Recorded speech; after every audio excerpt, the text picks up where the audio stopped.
Retirement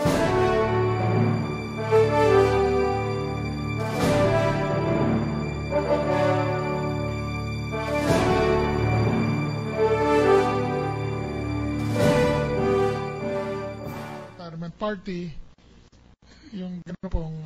So ano ho yun? Doble o triple hinihingi ng clerk of court? Hindi naman yata, pagkatanda ko, hindi naman umabot ng triple, hindi naman po. Doble lang? At least po, at least. Meron pa ba kayong ibang alam na rason kung bakit ho siya magte-testify laban po sa inyo? Bukod dun sa mga sinabi niyo po.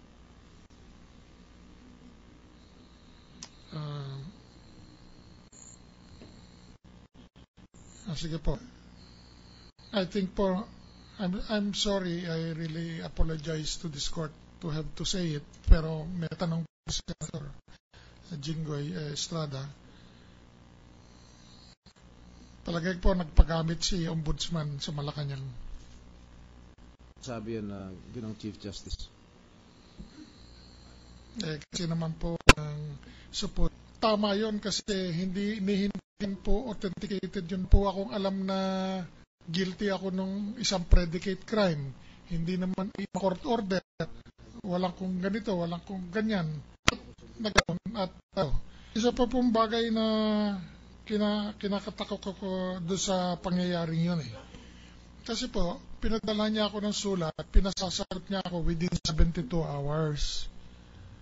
Ngayon, nakalagay po doon sa taas ng papel niya, in bold letters, strictly confidential.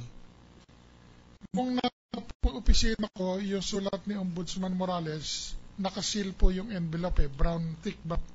At nasa Baguio po kami kasi nagsa-summer session. Nung bana sa Maynila, at saka ko palang po na sila po. Ibig sabihin, ang pinagtataka ko lang po, strictly Corona, I forgot how they worded the banner headline po eh. Linggo pa natatandaan ko, ito sa Sunday issue of the Philippine Inquirer. And obviously, pag nagpa-publish kayo ng ganun, in a newspaper like the Inquirer, for maximum damage ay Corona naman manggagaling sa akin. At yung kopya ko, nakasil pa ho yung envelope eh. Nung nakuha ko, nung pagbaba namin sa Maynila. Ginoong dollar accounts. Sa bukasan, sa media, na papatunayan ninyo na wala kayong $82 accounts at wala kayong $12 million dollar accounts at wala kayong hinahamon nyo pa rin sa Ombudsman. That's the floor leader. Yes, Mr. President, we are ready to resume with the continuation of the clarifications. Yes, may we recognize Senator Drilon, Mr. President? The gentleman from Iloilo, Senator Drilon. Thank you, Mr. President. I'd like to raise a few clarificatory questions. Mr. Chief Justice, we go back to the issue in this impeachment trial. The issue whether or not you reflected correct in your statement of assets, liability, net worth, your assets, and just to show to you our analysis of your amount of the accounts and amounts reported in the various accounts. Can we start with the year 2005? In the year 2005, your sell-end reflected a deposit of cash of $3 million, a BP with a balance of, as reflected there. If you go back to 2005, the total dollars reflected per the records, per the evidence on record, is $700,260. Will reflect on what you have presented to this court as the lantern. Specifically, I refer in, for example, PS Bank Cainta, account number 14107. Presentation, the deposit of 57.6 and a credit memo or deposit of 50/19/2005. This is on page 5 of Exhibit 11. Continue. Okay. I have 2 minutes. Your report of 2.5 billion. The total $1,600,200.87,960 $14,000 Salary $1 million, $768,733.96, and 2010 total SALN reflection of cash total $31,752,623 and $133.96. Now you just 4 million and 80.7 million pesos. None of this is being reflected in your SALNs, Mr. Chief Justice. And the SALN because of Republic Act 6426. Okay. So, Po, yung pesos naman po, gaya po nung pinaliwanag ko, hindi, sa pangangasiwa ko lang po yun, hindi naman po sa amin yun. Okay.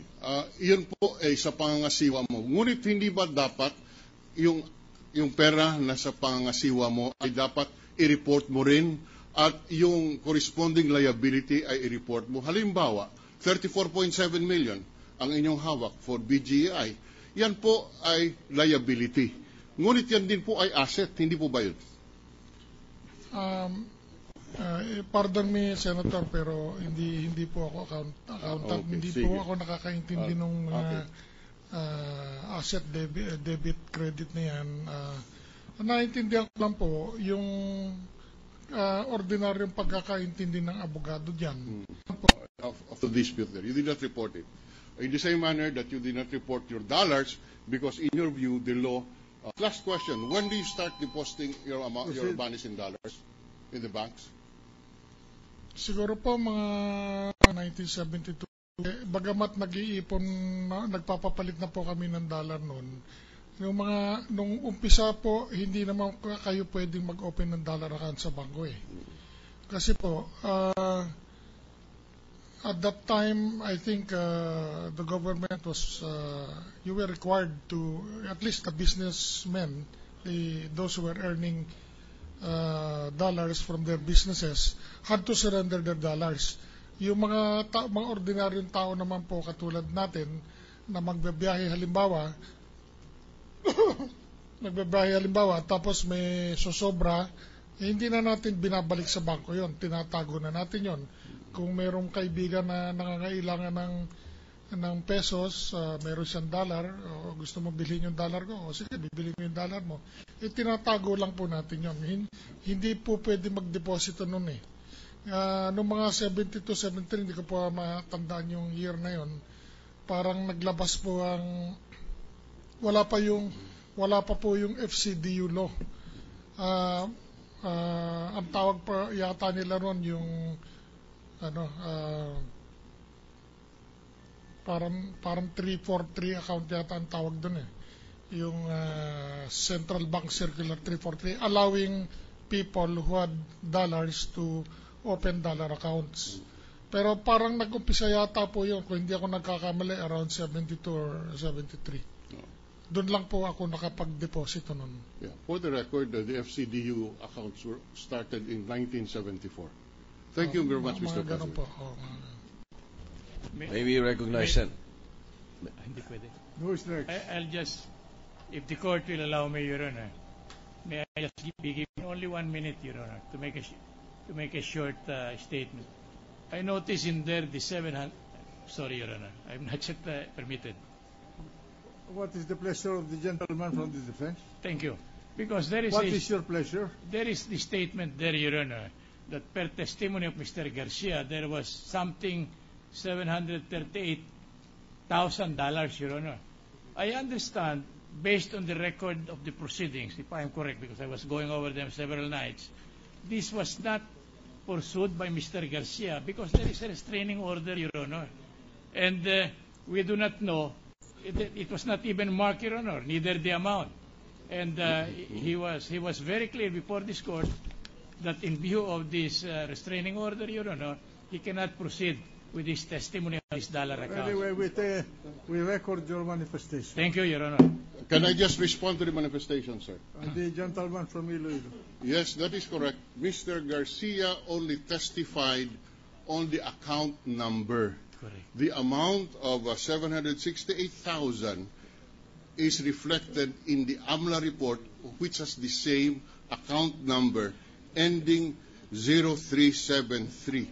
That is the account number identified by Mr. Garcia as existing to the and owned by the Chief Justice, and the amount of $768,000, 733.96 is reflected in the AMLAC report.